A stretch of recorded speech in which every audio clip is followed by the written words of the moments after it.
Hey, j'espère que vous allez tous et toutes très bien. Aujourd'hui, on se retrouve donc pour une vidéo assez particulière, car comme vous avez pu le voir dans le titre, je vais donc vous parler de pourquoi j'ai arrêté Etsy. Alors, ce genre de format ne sera pas récurrent, on va dire, je pense, sur la chaîne.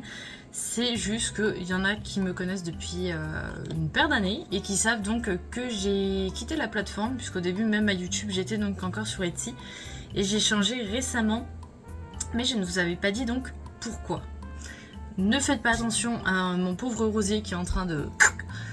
J'ai beau l'arroser, rien n'y fait, donc à part le rempoter, je sais pas trop ce que je peux faire, mais bon, c'est pas le sujet. Donc je me suis fait des petites notes, du coup, pour pas trop me perdre. Alors déjà, oui, d'ailleurs, je suis désolée si des fois j'emploie des termes commerciaux, comme produits digitaux, produits physiques, etc. C'est juste habitué. Mais j'ai essayé du coup de faire au plus simple. Donc en soi, sur Etsy, j'ai commencé fin 2020, je crois. Mais en fait, à partir du moment où j'ai commencé les streams, je me suis donc lancée sur Etsy avec des produits digitaux. Donc des produits en fait, ou des... Enfin, bon, je vais dire des produits qu'on pouvait par exemple directement télécharger, donc il n'y a pas d'envoi ou quoi que ce soit, c'est juste vous le receviez directement en fait à peine l'achat fait. Et je faisais notamment des designs pour les streamers, étant moi-même une streameuse. Enfin après je fais toujours en soi, mais beaucoup moins. Donc j'ai commencé là-dessus, donc il y a eu déjà d'ailleurs 2 phases là-dessus, mais je reviendrai à la deuxième un peu après. Il faut savoir que sur Etsy il y a énormément donc de concurrence, certes, vous avez peut-être plus de visibilité, mais il y a énormément de concurrence. Et qui dit concurrence, dit des fois malheureusement les prix. Ou moi je sais que ça a été mon erreur. Au début je mettais des prix franchement pas élevés. Je pense que ça a dû me pénaliser dans Etsy, mais j'ai l'impression qu'aussi si on met des prix corrects, on se fait pénaliser parce qu'il y en a qui mettront toujours beaucoup moins cher. Donc je pense que je vous mettrai peut-être ici le screen notamment de l'année dernière en fait de ce que j'ai gagné. Je crois qu'en tout j'ai dû avoir peut-être 15 € si on enlève la partie marketing, puisque je me suis fait avoir. De base je crois que je voulais juste tester pour 1 ou 2 jours et je me suis retrouvée à payer pendant je crois 5 jours, quelque chose comme ça. Donc ce n'était pas prévu.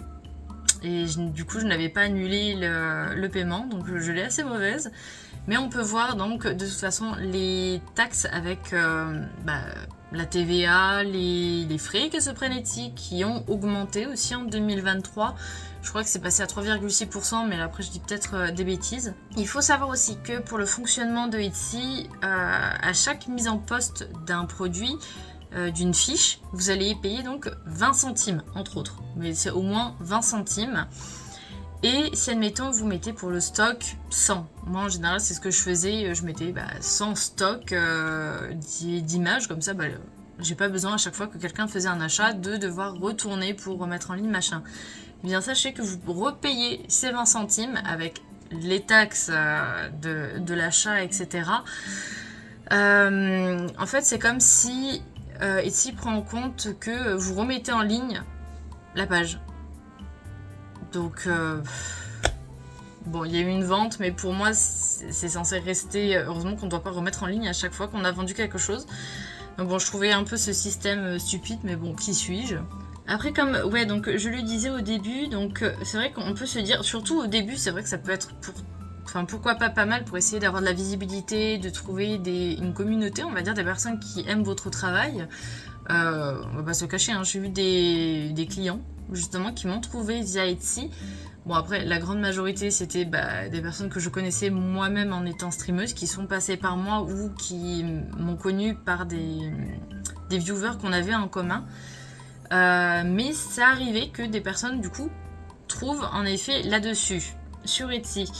Après, comme je le disais au début, le souci est la grande concurrence. Donc moi je n'avais pas des prix élevés. Ce qui a fait, je pense que donc les frais à la longue, je payais plus de frais qu'autre chose. Après, les frais sont proportionnels aussi au prix du produit. Par exemple, si je crois qu'il n'y a pas si longtemps que ça, j'ai vendu un pack random à 5 €, je crois. J'ai dû toucher à peine 2 €. Bon, c'est pas avec ça qu'on va en vivre. J'avais regardé aussi, c'est vrai, niveau des livraisons. Alors si par exemple là vous vendez des produits physiques, donc des produits qu'il va falloir envoyer, le souci étant, sur Etsy, moi-même la première, hein, je mets dans les filtres livraison gratuite. Parce que malheureusement, vu que c'est fait par des personnes, quand on n'a pas non plus énormément les moyens, on va voir des créateurs qui ont la livraison gratuite parce qu'on n'a peut-être pas forcément les moyens d'acheter, je sais pas, un objet à 20 € et de payer 5 € de livraison derrière, voire plus. Et donc, beaucoup mettent la livraison gratuite. Alors ça, c'est vrai que c'est un souci où vous ne pouvez pas forcément en fait vous permettre de mettre la livraison gratuite.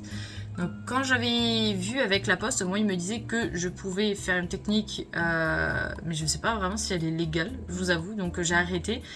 De mettre en fait, d'inclure le prix de l'envoi dans le prix final du colis. Comme ça j'avais quand même le paiement avec les taxes, du coup j'avais un peu moins, mais bon bref. Et je pouvais mettre livraison gratuite, enfin cocher les livraisons gratuites, alors que c'était pas vraiment gratuit. Mais j'avais mis la mention dans la description comme quoi la livraison était comprise dedans. Bon, je suis pas sûre que ça soit super éthique, c'est pour ça donc que j'ai en partie arrêté. Mais il faut savoir que vous allez avoir plus de visibilité si vous mettez en livraison gratuite. Et ça, c'est un peu le souci, on va dire. Ça aussi, alors c'est un point qui me concerne vraiment, je pense qu'il y en a qui s'en fichent, mais en étant dans le web design, c'est vrai que ça me manquait énormément de pouvoir personnaliser la page sur Etsy. Alors peut-être qu'ils font des mises à jour à l'avenir, mais tout ce que vous pouvez personnaliser, j'allais dire personnifier, pas du tout. Personnaliser, c'est la bannière, le logo, l'ordre de vos articles, en fait de vos fiches produits, et l'ordre des sections, catégories. Sauf que garder une page blanche comme ça, je vous avoue que franchement j'étais pas forcément fan. Ce qui a mené du coup à la création de mon site, qui est d'ailleurs, le lien est dans la description. Et donc j'ai créé ça pour avoir pleinement la main sur la couleur, que ce soit le background, le fond d'écran, la couleur des bannières, les photos. Après vous pouvez relativement mettre, mais apparemment j'ai vu que sur Etsy il fallait mettre au moins 10 photos et une vidéo pour que votre produit ait plus de chances de se vendre. Bon, je vous avoue, il y a certains produits, enfin un print, je vais pas prendre 10 photos du print, enfin on en fait rapidement le tour. Voilà, prenez cette info. Et donc personnellement c'est quelque chose qui me manquait. Alors après il faut savoir qu'il y a des alternatives à Etsy qui sont gratuites, parce que je m'étais renseignée sur Shopify, ça coûte super cher. Sur Wix aussi, ça coûte super cher. Alors après, il y a peut-être des fonctionnalités qui sont bien, hein, mais moi, j'ai pas les moyens de me mettre 200 €, je ne sais combien. Donc dans un site pour s'il faut ne pas faire de vente derrière, parce qu'on va pas se le cacher, hein, je suis une toute petite créatrice. J'ai plus de ventes dans le digital que dans le physique. Hein. Après, bon, c'est pas les mêmes prix non plus. Et moi je suis personnellement partie sur SumUp. Alors faut savoir que de base j'avais commencé les recherches déjà il y a un moment. SumUp j'ai trouvé seulement début d'année, je crois 2024. Donc ça par exemple c'est une alternative. Après c'est à voir aussi de voir si vous vous sentez, puisque j'avais fait la recherche de voir si justement on avait une assistance entre gros guillemets sur Etsy avec les envois. Ou est-ce que ça se passait comme si on envoyait un colis tout simplement, et en fait c'est comme un colis classique. Donc ça a été un peu l'élément déclencheur. Je me suis dit plus rien ne me retient sur Etsy. C'est pourquoi j'ai gardé tous les produits digitaux sur Etsy. Comme ça, s'il y a des streamers ou des choses comme ça qui tombent dessus, ils se feront plaisir, hein, écoutez. Mais ça n'est plus le cœur de mon métier, entre gros guillemets.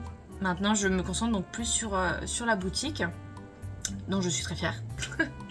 Après, beaucoup disaient aussi que pour Etsy, donc vis-à-vis de la visibilité, donc on en avait plus, mais c'est vrai qu'en fin de compte, on se retrouve à faire comme pour un site normal, à devoir faire notre propre pub sur les réseaux sociaux, etc. Alors s'il vous plaît, par contre, s'il vous plaît, parce que j'en ai encore eu un il n'y a pas longtemps, les personnes qui veulent, par exemple les graphistes qui veulent se lancer justement pour les personnes, enfin pour les streamers, arrêtez de venir démarcher comme ça, sans connaître la personne, sans avoir aucune affinité, de juste balancer un copier-coller dans le chat et dire oui, je t'ai contacté sur Instagram avec un message générique. Hein.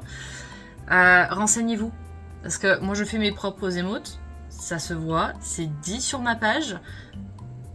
Venez pas, puis renseignez-vous sur l'univers de la personne aussi. C'est bien de trouver des clients, mais essayez de trouver des personnes qui rentrent quand même dans le même univers que vous.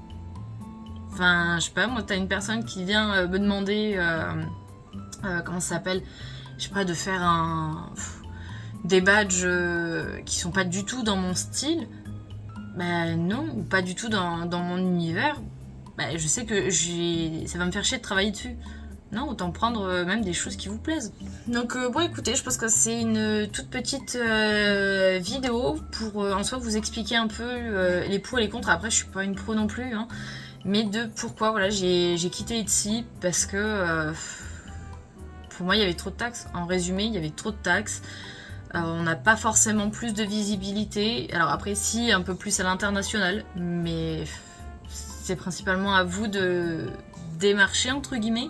Donc ça marche très bien d'aller par exemple sur Trade et de montrer vos travaux et de voilà, pourquoi pas dire bah, s'il y a des personnes qui peuvent être intéressées, n'hésitez pas à me contacter, mais pas dire aller voir chaque personne et dire ouais machin. Ça, la plupart du temps ça va braquer les gens, je vous le dis tout de suite. Et je pense ouais qu'après c'est tout. Donc bon, écoutez, si après vous avez des questions, n'hésitez pas à me les dire en commentaire, je serai ravie de vous répondre. Enfin dans la mesure du possible évidemment, puisque je n'ai pas la science infuse.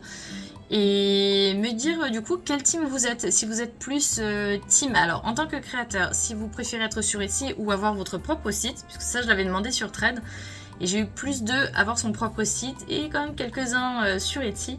Et en tant que consommateur, on va dire que client, sur quelle plateforme vous préférez aller? Sur vraiment le site de la personne ou est-ce que vous préférez aller par exemple sur Etsy?